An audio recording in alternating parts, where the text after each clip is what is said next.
Point decoded Indosol మాయకు సంబంధించిన వార్తని ఇవాళ నేను మీకు చెప్పబోతున్నాను. ఈ పాయింట్ డీకోడ్ చేసే క్రమంలో కూడా ఒకే నిర్ణయము ఒక్కొక్క ప్రభుత్వం ఒక్కొక్క రకంగా తీసుకోవడంతో ఎలా పరిస్థితి మారింది అన్న విషయంపైన మనం డిస్కస్ చేయాల్సిన అవసరం మనకు అనిపిస్తుంది. అందులో ముఖ్యంగా చూస్తే కీలకమైన అంశం ఏదైతే ఇండోసోల్కి సంబంధించి, ఇండోసోల్ అనగానే అందరికీ ఒక కంపెనీ గుర్తొస్తుంది, కానీ ఆ కంపెనీకి సీఎండీగా ఉన్న విశ్వేశ్వర్ రెడ్డి, ఆయన అనుబంధంగా ఉన్న మరొక కంపెనీ షిరిడి సాయి ఎలక్ట్రికల్స్ ఏదైతే ఉందో గత 5 ఏళ్ల పాటు ఆంధ్రప్రదేశ్ రాష్ట్రంలో వాళ్ళు నడిపించిన విద్యుత్ శాఖలోని టెండర్లు కానివ్వండి, మిగిలిన అన్నిటిపైన ఎప్పటికప్పుడు మనము ఆరోపణలు వింటూనే వస్తున్నాము. ఆరోపణలకు తోడు ఇండోసోల్కి సంబంధించిన భూ కేటాయింపులు కూడా గత ప్రభుత్వ హయాంలో ఒక రకంగా చెప్పాలంటే వివాదాలకు దారితీసింది. ఆ వివాదాలకు దారితీసే నేపథ్యంలో కూటమి ప్రభుత్వంలోని చాలామంది నాయకులు ఆ మొత్తం వ్యవహారాన్ని జగన్మోహన్ రెడ్డి బినామీలకు కట్టబెడుతున్న ఒక కార్యక్రమంగా చూపించే ప్రయత్నం చేశారు. అంతేకాకుండా దానికి అనుగుణంగా కొన్ని సాక్ష్యాధారాలతో సహా ఆ మధ్యకాలంలో ప్రెస్ మీట్లు పెట్టి ఎందుకు ఈ భూ కేటాయింపులు జరిగాయి, ఈ భూ కేటాయింపుల పేరుతో ఆంధ్రప్రదేశ్ రాష్ట్రం ఎలా నష్టపోతుంది, తద్వారా ఇండోసోల్ కంపెనీకి కానివ్వండి, ఆ కంపెనీకి అనుగుణంగా పనిచేస్తున్న షిరిడి సాయి ఎలక్ట్రికల్స్ కానీ ఎలా లాభం పొందుతున్నాయనే విషయాన్ని కూడా చెప్పే ప్రయత్నం చేశారు. ఆ తర్వాత పరిస్థితి మారింది, ప్రభుత్వం మారింది. ప్రభుత్వం మారిన తర్వాత ఇప్పుడు కూటమి ప్రభుత్వం అధికారంలోకి వచ్చింది. ఓవైపు అవినీతి రహితంగా పాలన అందించాలని, ఎలాంటి అవకతవకలకు ఆస్కారం లేని పాలన అందించాలని చంద్రబాబు నాయుడు, పవన్ కళ్యాణ్ అలాగే లోకేష్ బాబు కోరుకుంటూ దానికి అనుగుణంగా వాళ్ళు వెళ్తుంటే కింద స్థాయి అధికారులు మాత్రం ఆ ఆశయానికి తూట్లు పొడుస్తూ వాళ్ళు అనుకున్నట్టుగానే గత ప్రభుత్వ హయాంలో ఎవరైతే చక్రం తిప్పారో వాళ్లే మరొకసారి అదే తరహా స్టీరింగ్ను తిప్పుతూ ఇవాళ ముందుకు వెళ్తున్నారన్న అనుమానం వస్తుంది. సో ఈ నేపథ్యంలో ఇండోసోల్ మాయ ఏంటి, ఆ మాయ ద్వారా రాష్ట్ర ప్రజలకు జరుగుతున్న నష్టం ఏంటి, ఆ పాయింట్ని డికోడ్ చేసే ప్రయత్నం చేద్దాం. ఈ పాయింట్ని డికోడ్ చేయాలంటే మొదటి ప్రశ్న మనం ఒకసారి చూడాలి. ఫస్ట్ క్వశ్చన్ చాలా క్లియర్గా మనకు అర్థమవుతుంది.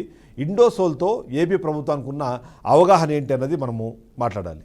ఇండోసోల్కి సంబంధించి ఏపీ ప్రభుత్వానికి మధ్యలో ఉన్న అవగాహన ఇది 2019లో రాష్ట్ర ప్రభుత్వం మారిన తర్వాత, వైసీపీ అధికారంలోకి వచ్చిన తర్వాత ఏదైతే కొన్ని నిర్ణయాలు తీసుకుని అందులో విద్యుత్ శాఖకు సంబంధించి తీసుకున్న నిర్ణయాల్లో అప్పటికే ఉన్న పీపీఎల్ రద్దు చేయడము, అప్పటికే ఉన్న అవగాహన ఒప్పందాలలో మార్పులు చేర్పులు తీసుకొని రావడము, అప్పట్లో అధికారంలో ఉన్న టీడీపీ ప్రభుత్వము నిజంగానే విద్యుత్ శాఖలో ఎన్నో అవకతవకలు పాల్పడింది, తద్వారా రాష్ట్ర ప్రభుత్వ ఖజానాకు వేలాది కోట్ల నష్టం జరుగుతోందనే మాట చెబుతూ అప్పుడున్న ఆ ఒప్పందాలన్నింటినీ కూడా రద్దు చేస్తూ వచ్చింది వైసీపీ ప్రభుత్వం. వైసీపీ అధికారంలోకి వచ్చిన తర్వాత కొత్త తరహా ఆలోచన విధానంతో ముందుకెళ్తున్నామంటూ కొన్ని ఒప్పందాలు చేసుకునే ప్రయత్నంలో సోలార్ ఎనర్జీకి సంబంధించి చాలా కీలకమైన అంశాలను తెరపైకి తీసుకొస్తూ ఇండోసోల్ అనే కంపెనీకి ఆంధ్రప్రదేశ్ రాష్ట్రంలో కొన్ని ఏవైతే యూనిట్లు, మెగా యూనిట్లకు సంబంధించిన ఉత్పత్తి దాన్ని కొనుగోలు చేసేలాగా ఒక ఒప్పందం చేసుకున్నారు.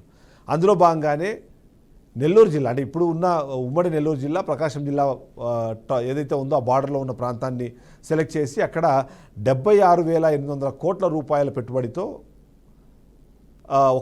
అంటే ఏదైతే సోలార్ ప్లాంట్లకు సంబంధించి నిర్మాణాలు చేపట్టాలి, తద్వారా ఎక్కువ ఉపాధి అలాగే తక్కువ రేటుకి విద్యుత్తు ఆంధ్రప్రదేశ్ రాష్ట్రానికి అందేలాగా చర్యలు తీసుకుంటున్నామంటూ అప్పట్లో చెప్పింది. అందులో భాగంగానే ఈ అవగాహన ఒప్పందానికి రావడం కానీ, ఆ అవగాహన ఒప్పందంలో భాగంగానే అక్కడ ఉన్న భూములను కేటాయించి ఆ భూములలో ఏదైతే నిర్మించే సోలార్ ప్యానెల్స్ కానివ్వండి, సోలార్ ఎనర్జీకి సంబంధించిన ఈ మొత్తం ఎక్విప్మెంట్ అక్కడ ఇన్స్టాల్ చేసి తద్వారా వచ్చే సోలార్ ఎనర్జీని ఆంధ్రప్రదేశ్ రాష్ట్రంతో పాటు మిగిలిన రాష్ట్రాలకు అమ్ముకునేలాగా ఒక ఒప్పందానికి వచ్చింది. సో ఇది ఆ ఇండోసోల్ కంపెనీకి అలాగే ఏదైతే ఆంధ్రప్రదేశ్ రాష్ట్ర ప్రభుత్వానికి మధ్య జరిగిన ఒప్పందంలో అంశం. ఇక రెండో పాయింట్ మనం చూద్దాం. ఈ రెండో పాయింట్లో మరికొన్ని పాయింట్స్ మనం డీకోడ్ చేసే ప్రయత్నం చేద్దాం. ఆ రెండో క్వశ్చన్, గత ప్రభుత్వ హయాంలో ఇండోసోల్కు బూట్ కేటాయింపులు ఎక్కడ చేశారు అన్నది. ఇక్కడే అసలు మాయ అన్నది మనకు అర్థమవుతుంది. ఎందుకంటే గత ప్రభుత్వ హయాంలో వైసీపీ ప్రభుత్వం చెబుతూ వచ్చింది మాత్రం ఎలాంటి ఉపయోగం లేని 5,148 ఎకరాలు మేము ఇండోసోల్ కంపెనీకి అప్పచెప్తున్నాము అన్నది అప్పట్లో వైసీపీ ప్రభుత్వం చెప్పిన మాట. అది ఏదైతే మనం చెప్తున్న నెల్లూరు అలాగే ఉమ్మడి ప్రకాశం జిల్లా మధ్యలో రావూరు అనే మండలంలో 5,148 ఎకరాల భూమిని ఏపీ మారిటోరియం బోర్డుతో సహాయంతో సేకరించి దాన్ని ఇండోసోల్కి అప్పగించాలి అన్నది గత ప్రభుత్వ హయాంలో తీసుకున్న నిర్ణయం. అందుకు అనుగుణంగానే దాదాపుగా 500 కోట్ల రూపాయలను ఈ భూ కేటాయింపులకు సంబంధించిన రైతులకు చెల్లించే అమౌంట్గా కలెక్ట్ కూడా చేసిన పరిస్థితి ఉంది. అందులో 114 ఎకరాలకు సంబంధించి ఎంతో కొంత వర్క్ కూడా స్టార్ట్ చేశాము అన్నది గత ప్రభుత్వ హయాంలో ఇండోసోలే చేసిన ఒక ప్రకటన. సో దీనికి అనుగుణంగానే అప్పుడు మొత్తం చర్యలన్నీ జరుగుతూ వచ్చాయి, అందులో భాగంగానే ముందుకు వెళ్తూ వచ్చాయన్నది ఇండోసోల్ సంస్థ చెప్తూ వచ్చింది. కానీ ఆ సమయంలో కూటమి ప్రభుత్వం చాలా క్లియర్గా చెప్పింది, ఏదైతే మీరు మాట్లాడుతున్న ఇండోసోల్ సంస్థ అన్నది ఇండోసోల్ అన్నది కేవలం ఫ్రంట్ రన్నర్గా పెడుతున్నారు, కానీ దీని వెనకాల ఉండి నడిపిస్తోంది మొత్తం వైఎస్ జగన్మోహన్ రెడ్డికి సంబంధించిన కోటరీనే అంటూ కూడా ఆరోపణలు వినిపించారు. దీనికి సీఎండీగా ఉన్న విశ్వేశ్వరరెడ్డి అప్పటికే ఎన్నో ఆరోపణలు ఎదుర్కొంటున్న షిరిడి సాయి ఎలక్ట్రికల్కి సీఎండీగా ఉండడము, అదే కంపెనీ నుంచి ఈ ఇండోసోల్ అనే కంపెనీ రావడంతో షిరిడి సాయి ఎలక్ట్రిక్ సంబంధించిన ఆరోపణలను పక్కదావ పట్టించేందుకు, అలాగే ప్రజల దృష్టిని మరల్చేందుకు ఇండోసోల్ అనే కంపెనీని తెరపైకి తీసుకొని వచ్చి ఈ అవగాహనకు వెళ్ళారు అన్నది చెప్పిన ప్రభుత్వం మనకు కనిపిస్తోంది. సో దీని తర్వాత మూడో ప్రశ్నను మనం డీకోడ్ చేయాలి. ఎందుకంటే కేటాయింపులు అయితే రావూరు మండలంలోని 5,148 ఎకరాల్లో చేసేశారు, అక్కడి వరకు బాగానే ఉంది. కానీ ఆ తర్వాత జరిగిన పరిణామాలు ఏంటని మనం చూస్తే మాత్రము ఆ పరిణామాల్లో థర్డ్ పాయింట్, ఆ తర్వాత అక్కడి నుంచి ఏదైతే కూటమి ప్రభుత్వం రావూరు మండలంలోని 5,148 ఎకరాల భూమిని కాదని కారేడు అలాగే ఉలవపాడు మండలాల్లో 8,348 ఎకరాలను కేటాయిస్తూ నిర్ణయం తీసుకుంది. దీనికి ఇండోసోల్ సంస్థ కూడా సిద్ధంగానే ఉంది. దీనికి సంబంధించి అక్కడున్న ప్రజల ప్రజాప్రయ సేకరణ నేపథ్యంలో వాస్తవానికి చెప్పాలంటే అక్కడ రణరంగం మారిన పరిస్థితి కనిపిస్తుంది.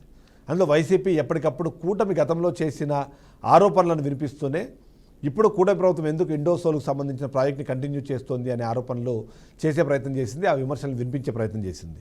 దీనికి అనుగుణంగానే లోకల్లో ఉన్న ఎవరైతే ప్రజలు ఉన్నారో వాళ్ళు కూడా రెచ్చగొట్టే ప్రయత్నం చేసింది అన్న ఆరోపణలు కూడా మనకు వినిపిస్తున్నాయి. ఎలా చూసినా సరే ఇండోసోల్ సంస్థ ఏదైతే మనం మాట్లాడుతున్నామో అది జగన్ బినామీ కంపెనీ అంటూ గతంలో ఆరోపణలు చేసి ఇప్పుడు అదే కంపెనీకి ఎందుకు ఇస్తున్నారు అన్నది ప్రజలు ప్రశ్నిస్తున్నారు.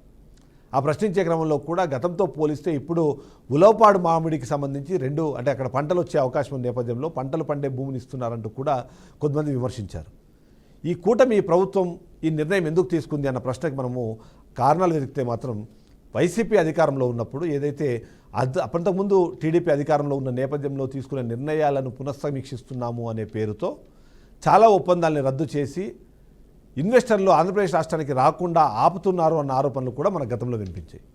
అందులో భాగంగానే లుల్లు లాంటి సంస్థలు కానివ్వండి, మరికొన్ని కీలకమైన సంస్థలు కూడా వైసీపీ అధికారంలోకి వచ్చిన తర్వాత వాళ్ళ కార్యకలాపాలను ముగించుకొని కొంతమంది ప్రారంభించకుండానే ఆంధ్రప్రదేశ్ రాష్ట్రం నుంచి బయటకు వెళ్ళిపోయే ప్రయత్నం చేశారు.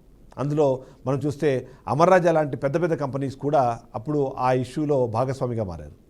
అందులో భాగంగానే కూటమి ప్రభుత్వంలోకి వచ్చిన తర్వాత నిర్ణయం ఏదైనా కారణం ఏమున్నా ఇలాంటి ఇన్వెస్టర్లు ఏవైతే ఉన్నారో దానివల్ల నిజంగానే రాష్ట్ర ప్రభుత్వానికి రాష్ట్ర ఖజానాకు మంచి జరుగుతుంది అంటే దాన్ని కంటిన్యూ చేయాలనే ఉద్దేశంతోనే అంతకుముందుకు తీసుకున్న నిర్ణయాన్ని కాదని మరి కాస్త ఎక్కువ భూ కేటాయింపులు చేసైనా పర్లేదు, ఇండోసోల్ సంస్థ ద్వారా ఆంధ్రప్రదేశ్ రాష్ట్రానికి దానివల్ల లాభం చేకూరేలాగా నిర్ణయాలు తీసుకోవాలనే ఒక ఆలోచనలోకి వచ్చి ఆ కారణంగానే కూటమి ప్రభుత్వం ఇండోసోల్ సంస్థను ముందుకు తీసుకువెళ్తోంది.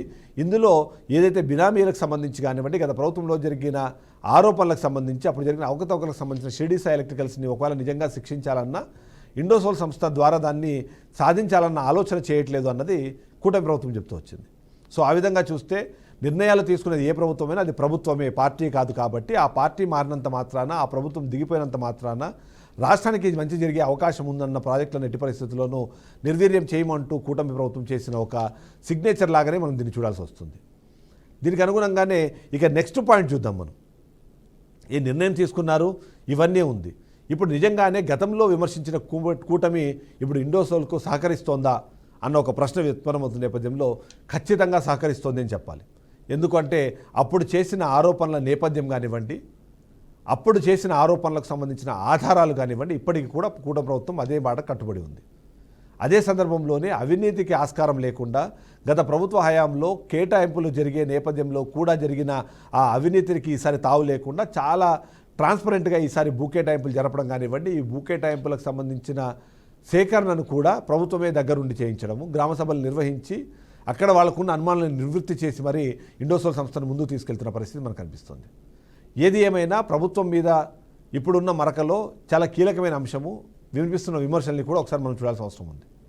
ఆ విమర్శల్లో గత ప్రభుత్వ హయాంలో ఇండోసోల్ సంస్థకు కేటాయించిన భూములు కానివ్వండి, దాని వెనకాల జరుగుతున్న తతంగం అంతా కూడా ఎంతో కొంత వైఎస్ జగన్మోహన్ రెడ్డికి లాభం చేకూర్చేలాగా జరిగింది అన్న మాటకు ఇవాళ కూటమి ప్రభుత్వం తీసుకుంటున్న నిర్ణయాల్లో అలాంటి అవకతవకలకు ఆస్కారం లేకుండా ఎప్పటికప్పుడు సమీక్షిస్తూ ఎప్పటికప్పుడు దానిలో జరుగుతున్న లోటుపాట్లను తెలియజేస్తూ ఎలాంటి అవినీతికి అవకతవకలకు ఆస్కారం లేకుండా ప్రభుత్వం ముందుకు వెళ్తోంది. సో ఇలా ముందుకు వెళ్ళాలనే ప్రయత్నం చేస్తోంది. ఇదంతా బాగానే ఉంది. కానీ ఇండోసోల్ సంస్థ నిజంగానే మొదటి నుంచి చెబుతున్నట్టుగా ఇది జగన్మోహన్ రెడ్డి జేబు సంస్థనా, తన బినామీ సంస్థన లేకపోతే నిజంగానే ఒక వ్యాపార సంస్థన అన్న అనుమానం కానివ్వండి, దానికి అనుకూలమైన అవకాశం ఉన్న పరిస్థితులన్నింటినీ కూడా ఎప్పటికప్పుడు చెక్ చేస్తున్న పరిస్థితుల్లోనే కూటమి ప్రభుత్వం ఉంది. ఈ విధంగా చూసినప్పుడు ఇండోసోల్ సంస్థ గతంలో పాల్పడిందన్న అక్రమాలు కానివ్వండి, లేకపోతే షిర్డీ సాయి ఎలక్ట్రికల్స్ పేరుతో జరిగిన అవకతవకల్ని కానివ్వండి, ఎట్టి పరిస్థితుల్లో కూటమి ప్రభుత్వం వెనక్కి తగ్గేది లేదు, వాటిని ఆపేది లేదు అనే విధంగానే ముందుకు వెళ్తుందన్నది ఇక్కడ మనం అప్రిషియేట్ చేయాల్సిన అంశం. ఏదైతే ఇండోసోల్ సంస్థ అవగాహన ఒప్పందం కుదుర్చుకునే సమయంలో చెప్పిన టర్మ్స్ అండ్ కండిషన్స్ కానివ్వండి, ఇస్తామన్న డెలివరబుల్స్ కానివ్వండి, వాటిలో ఎలాంటి చిన్న తప్పిదం జరిగినా, ఎలాంటి చిన్న షార్ట్ ఫాల్ ఉన్నా సరే నిర్ణయం తీసుకునేందుకు, వాటిని శిక్షించేందుకు, చర్యలు తీసుకునేందుకు కూటమి ప్రభుత్వం దగ్గర పూర్తి స్థాయిలో అధికారం ఉండేలాగా ఇప్పుడు జరిగిన మార్పులు ఏవైతే ఉన్నాయో అవి ఖచ్చితంగా రాష్ట్ర ప్రభుత్వానికి మంచి చేస్తాయి అన్నదే మనకు అర్థమవుతుంది. సో ఓవైపు ప్రజలు ఎవరైతే ఉన్నారో వాళ్ళు ఏదైతే ఇండోసోల్ సంస్థకు సంబంధించిన కేటాయింపులని వాటి మీద వాళ్ళ నిరసనగా నిలిపిస్తున్నారు, కానీ వాళ్ళని కన్విన్స్ చేసి వాళ్ళ ముందుకు వెళ్తారు అన్న ఆలోచనలోనే రాష్ట్ర ప్రభుత్వం ఉన్నట్టుగానే మనం గమనించాల్సిన అవసరం ఉంది, భావించాల్సిన అవసరం ఉంది. సో ఏదేమైనా ఇండోసోల్ సంస్థ తీసుకుంటున్న నిర్ణయాలు కానివ్వండి, వాటి ద్వారా రాష్ట్ర ప్రభుత్వానికి ఏదైనా లాభం జరిగితే దాన్ని కంటిన్యూ చేసే ప్రయత్నం కానివ్వండి, కూటమి ప్రభుత్వం ఆపకుండా గతంలో ప్రభుత్వాలు మారినప్పుడు అప్పటికే ఒప్పందాలను క్యాన్సిల్ చేసిన నిర్ణయాలు ఏవైతే అలాంటి నిర్ణయాలు తీసుకోకుండా ఇవాళ ముందుకు వెళ్ళాలనే ప్రయత్నంలో కూటమి ప్రభుత్వం ఉందన్న దాన్ని మనం అప్రిషియేట్ చేయాలి. సో ఎలా అయినా సరే మనం చూస్తే ఇవాళ కూటమి ప్రభుత్వం తీసుకున్న ఈ నిర్ణయం ద్వారా వాళ్ళు చేయాలనుకున్న అవినీతిని కానివ్వండి, అవకతవకను కానీ కట్ చేసి దానివల్ల రాష్ట్రానికి లాభం జరిగేలాగా దీన్ని మొత్తాన్ని నడిపిస్తే మాత్రం ఖచ్చితంగా దీనివల్ల వేలాది కోట్ల రూపాయలు రాష్ట్ర ప్రభుత్వానికి మిగిలే అవకాశం ఉంది. కాబట్టి ఏదైతే అవినీతి రహిత పాలన, అవకతవకలకు ఆస్కారం లేని పాలన అందించాలన్న కూటమి ప్రభుత్వము తన నిర్ణయానికి కట్టుబడుతూ అందులో భాగంగానే ఇది ముందుకు వెళ్తోంది అన్నదాన్ని చాలామంది ఆశాభావం వ్యక్తం చేస్తున్నారు. సో ఇండోసోల్ సంస్థకు సంబంధించి ఇప్పుడు ఇస్తున్న ఏవైతే భూసేకరణ ఉందో భూసేకరణ లక్ష్యం కానివ్వండి, ఈ కంపెనీకి వాటిని కేటాయించే క్రమంలో ఇస్తున్న మార్గదర్శకాలు కానివ్వండి, మార్పులు కానీ చేర్పు కానీ లేకుండా యాజ్ ఇట్ ఈజ్ దాన్ని తీసుకెళ్తే మాత్రం ఖచ్చితంగా ఇండోసోల్ సంస్థ కన్నా ఎక్కువ రాష్ట్ర ప్రభుత్వానికి మంచి పేరు వచ్చే అవకాశం ఉందనేది మనం చెప్పాలి. సో ఈ సందర్భంలో గత ప్రభుత్వం చేసిన తప్పులు ఈ ప్రభుత్వం చేయకుండా ముందుకు వెళ్తుంది అన్న విశ్లేషకుల భావాన్ని కూడా మనం ఖచ్చితంగా ఇక్కడ కన్సిడర్ చేయాల్సిన అవసరం ఉంది. ఒక బ్రేక్ ఇక లాస్ట్ పాయింట్ మనం చూద్దాం. లాస్ట్ పాయింట్ నిజంగానే ప్రజల నుంచి కూటమి నేతలకు వినిపిస్తున్న విమర్శలు ఏంటి, కూటమి నేతలు కూడా దీని మీద విమర్శలు చేస్తున్న నేపథ్యంలో ఆ విమర్శల్ని మనం ఎప్పుడు చూసినా సరే చాలా క్లియర్గా గతంలో జగన్మోహన్ రెడ్డి జేబు సంస్థగా మాట్లాడిన ఇండోసోల్ సంస్థని ఇవాళ అలా కాకుండా ఇవాళ రాష్ట్ర ప్రభుత్వానికి లాభం చేకూర్చేలాగా నిర్ణయాలు తీసుకున్నా, అటువైపుగా ఆ కంపెనీని నడిపించినా సరే దానివల్ల రాష్ట్రానికి మంచి జరుగుతుందనే మాట వినిపిస్తున్న నేపథ్యంలో ఈ విమర్శలు అయితే అప్పుడు కూటమి నేతలు చేశారు ఎందుకు, ఇప్పుడు మరొకసారి వాళ్ళకి కేటాయింపులు ఎందుకు కంటిన్యూ అవుతున్నాయన్న ఒక మాటకు సమాధానం చెప్పే ప్రయత్నం అయితే ఇప్పటిదాకా మనం చేశాం. కాబట్టి ఇండోసోల్ సంస్థకు సంబంధించి ఏదైనా నిర్ణయం కానివ్వండి, దానికి అనుగుణంగా జరుగుతున్న ఈ చర్యలు ఏవైతే ఉన్నాయో ఖచ్చితంగా మంచి రిజల్ట్స్ ఇవ్వాలని కోరుకుందాం. ఇప్పుడు ఒక షార్ట్ బ్రేక్ తీసుకుందాము. బ్రేక్ తర్వాత మొదటి నుంచి బీఆర్కే న్యూస్ ఒక హెచ్చరిక చేస్తూనే ఉంది. విద్యుత్ శాఖలో అవినీతికి అడ్డుకట్ట వేయకపోయినా, అవకతవకలు ఆపకపోయినా ఆ మొత్తం భారం మరొకసారి వచ్చి ప్రజల మీదే పడుతుంది అంటూ మనం మొదటి నుంచి చెప్తూనే వస్తున్నాము. దాని రియాక్షన్స్ ఇప్పుడు వచ్చినట్టున్నాయి. దానికి సంబంధించిన వార్తలు కూడా మనము డీకోడ్ చేసే ప్రయత్నం చేద్దాం. విద్యుత్ షాక్ మరొకసారి ఆంధ్రప్రదేశ్ రాష్ట్ర ప్రజలకు తగులుతుందా అంటే ఖచ్చితంగా తగలబోతోంది అన్నదే మనకు ఇప్పటికే దానికి సంబంధించిన వార్తలు వెలువడుతున్నాయి. ఈ నేపథ్యంలో కొన్ని విషయాలు మనం ఇక్కడ చూడాల్సిన అవసరం ఉంది. ఎందుకంటే బీఆర్కే న్యూస్ మొదటి నుంచి ఒకటే విషయానికి సంబంధించి రిపీటెడ్గా చెబుతూ వస్తుంది. ఎందుకంటే మిగిలిన రంగాల్లో అవినీతి జరిగితే అది కేవలం ట్యాక్స్ పేయర్స్ మనీ లేదా ప్రభుత్వ ఖజానా ఖాళీ ఎందుకు మాత్రమే అది ఆస్కారాన్ని క్రియేట్ చేస్తే, అదే విద్యుత్ రంగ సంస్థల్లో కానివ్వండి, విద్యుత్ రంగంలో కానివ్వండి జరిగే ఈ అవకతవకలు ఆ తర్వాత వడ్డీతో సహా ప్రజల ద్వారా కలెక్ట్ చేయబడతాయి అన్నది మనం మొదటి నుంచి చెప్తూ వస్తున్నాం. అందులో భాగంగానే మనం గత కొంతకాలంగా మనం చూస్తున్నాం ఏపీఎస్పీడీసీఎల్లో జరుగుతున్న అవకతవకలకు సంబంధించి, అక్కడ జరుగుతున్న అక్రమాలకు సంబంధించి, టెండర్ల పేరుతో జరుగుతున్న డబ్బుల మాయకు సంబంధించిన విషయాన్ని మనం చెబుతూ వచ్చాం. అందులో భాగంగానే గతంతో పోల్చిన విషయాలను, గతంలో జరిగిన విషయాలను కూడా చెబుతూ గత 5 ఏళ్ల పాటు వైసీపీ అధికారంలో ఉన్న నేపథ్యం కానివ్వండి, ఆ తర్వాత కూటమి అధికారంలోకి వచ్చిన పరిస్థితుల్లో ఎవరైతే అధికారులు వాళ్లే కంటిన్యూ అవ్వడం ద్వారా తీసుకుంటున్న నిర్ణయాలు, ఆ నిర్ణయాల ద్వారా ఏదైతే పడుతున్న భారం ఏదైతే ఉందో అది ప్రజలకే వెళుతుంది అన్నది బీఆర్కే న్యూస్ మొదటి నుంచి హెచ్చరిస్తూనే ఉంది. హెచ్చరికలు కూడా చాలా క్లియర్గా చేశాము. ఒకవైపు ట్యాక్స్ పేయర్ల డబ్బులు వాళ్ళ జేబుల్లోకి వెళ్తే ఆ తర్వాత సాధారణ వినియోగదారులకు సంబంధించిన డబ్బులు ఏవైతే ఉన్నాయో వాటిని బిల్లుల రూపేణా కలెక్ట్ చేస్తారు అన్నది. అందులో భాగంగానే బీఆర్కే న్యూస్ మొదటి నుంచి హెచ్చరిస్తున్నట్టుగానే ఇప్పుడు మరొకసారి విద్యుత్ షాక్ని ఇచ్చేందుకు డిస్కంలు ప్రతిపాదనలు పంపించినట్టుగా మనకు సమాచారం అందుతుంది. దీన్ని ఒకసారి మనం చూద్దాం. APSPDCL, AP EPDCL, AP CPDCL అని చెప్పి 3 డిస్కంలు ఉంటాయి. ఈ 3 కూడా ఆంధ్రప్రదేశ్ రాష్ట్రంలోని 3 విభాగాలుగా మారి ఇక్కడ ఈ ప్రాంతంలో ఉన్న అన్ని విద్యుత్ రంగానికి సంబంధించిన అన్ని రిక్వైర్మెంట్స్ని చూసుకుంటుంది, అన్ని దానికి సంబంధించి చేస్తూ ఉంటుంది. సో ఈ డిస్కంలు ఈ మధ్యకాలంలో విద్యుత్ భారం మోపడానికి రంగం సిద్ధం చేశాయన్నది మనం చెప్పాల్సిన అవసరం వస్తుంది. ఎందుకంటే గత ప్రభుత్వ హయాంలో దాదాపుగా 50,000 కోట్లకు పైగా బకాయిలు ఉన్నాయని 3 డిస్కంలు కూడా నిజంగానే నష్టాల్లో ఉన్నాయన్నది కూడా చెబుతూ వచ్చారు. అంతేకాకుండా అందులో భాగంగానే ఈ మొత్తాన్ని ఏం చేస్తున్నారో మనం చూస్తే ఒకసారి ఈ పాయింట్ని డీకోడ్ చేసే ప్రయత్నం చేద్దాం. నిజంగానే ఈ భారం మోపడానికి రాష్ట్ర ప్రభుత్వం సిద్ధమైందా అంటే ఎస్, సిద్ధమైందని ఆన్సర్లే వినిపిస్తుంది. ఎందుకంటే ఏదైతే మనం చెబుతూ వస్తున్నామో ఆ చెబుతున్న నేపథ్యంలో మొదటి కీలకమైన అంశము ఇక్కడ డిస్కంలు నష్టాల్లోకి వెళ్తున్నాయి. డిస్కంల పరిధిలో జరుగుతున్న పనులు కానివ్వండి, దాని హయాంలో జరుగుతున్న పనులు కానివ్వండి, వాటన్నిటినీ కూడా ముందుకు వెళ్తున్న పరిస్థితుల్లో అందులో భాగంగానే ప్రణాళికలు రెడీ చేశారు, ప్రతిపాదనలు రెడీ చేసి ఇప్పటికే ఏపీఈఆర్సీకి ఇప్పటికే పంపించినట్టుగా మనకు సమాచారం ఉంది.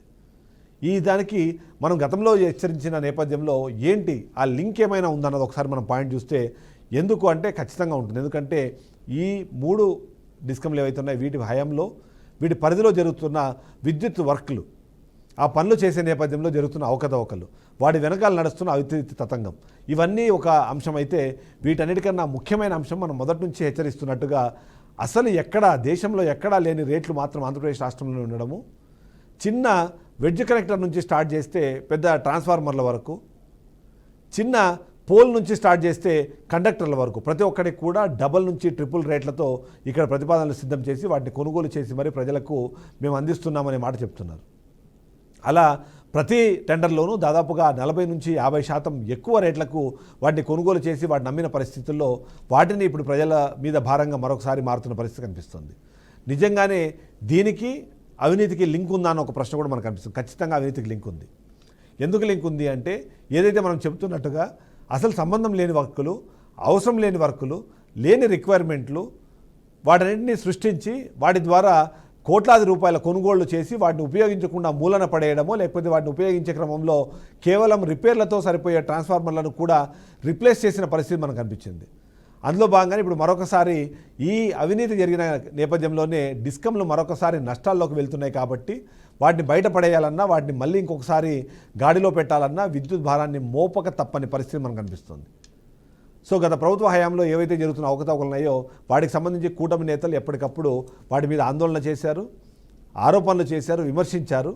ఆ తర్వాత కొత్తగా ప్రభుత్వం ఏర్పడిన తర్వాత అవినీతి రహిత పాలన అందించాలని చంద్రబాబు నాయుడు, పవన్ కళ్యాణ్ ఆలోచనలకు విరుద్ధంగా వాళ్లే అధికారులు, అవే చైర్మన్లని, అదే తరహా ఆలోచన విధానం ఉన్న వ్యక్తులను కంటిన్యూ చేయడం ద్వారా ఇప్పటికి కూడా ఆ భారాన్ని ఆంధ్రప్రదేశ్ రాష్ట్ర ప్రభుత్వం పైనను అక్కడున్న ప్రజలపైన కూడా మోపే ప్రయత్నం చేస్తున్నారు. అందులో భాగంగానే ఇప్పుడు 3,629 కోట్ల రూపాయలకు సంబంధించిన ప్రతిపాదనలు చేసి వాటిని ఇప్పటికే ఏపీఆర్సీకి అప్రూవల్ కోసం పంపించారు.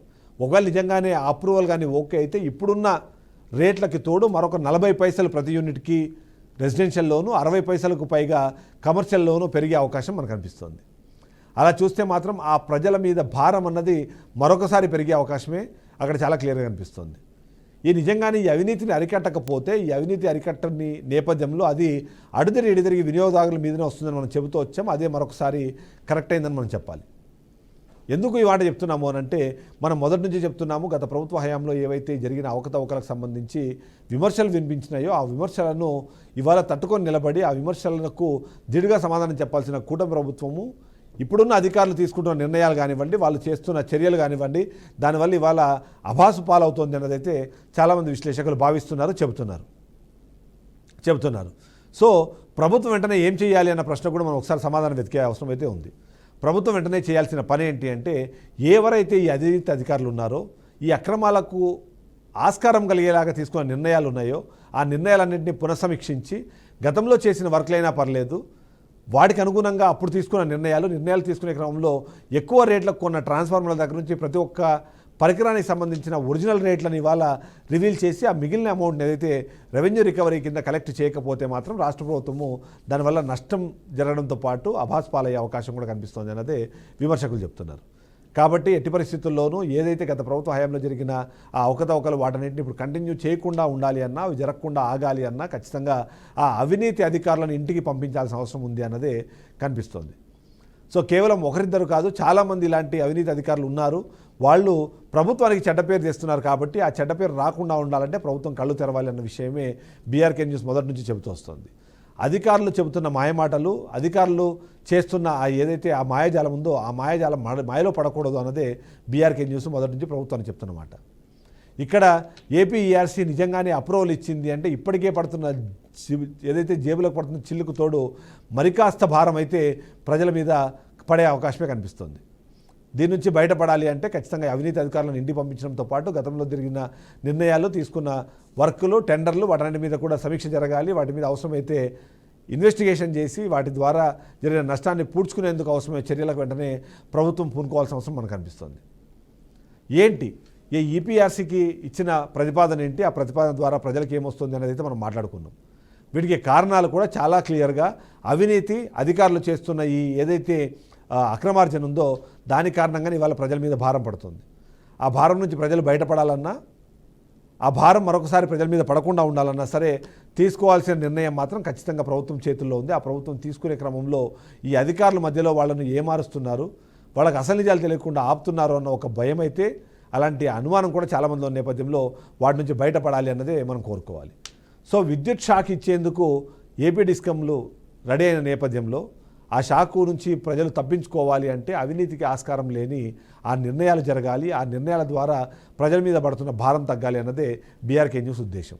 దీనికి తోడు అధికారులు చెబుతున్న మాటలు కాకుండా అసలు నిజాలు తెలుసుకోవాల్సిన అవసరం ప్రభుత్వానికి కూడా ఎంతో కొంత ఉంది కాబట్టి అటువైపుగా ఆలోచించాలని కూడా బీఆర్కే న్యూస్ కోరుకుంటుంది. సో ఇది ఇవాళ పాయింట్ డీకోడెడ్.